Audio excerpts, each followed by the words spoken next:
देखो आज हम खेत में ट्रैक्टर चला रहे हैं और हम भैंसों के लिए चारा ले जा रहे हैं और घास ले जा रहे हैं वो जलाने के लिए लकड़ी भी।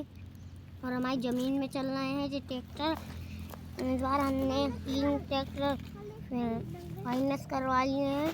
इस बार सूखी पड़ी है ज़मीन और अभी अगली साल हम वो धान बोएंगे।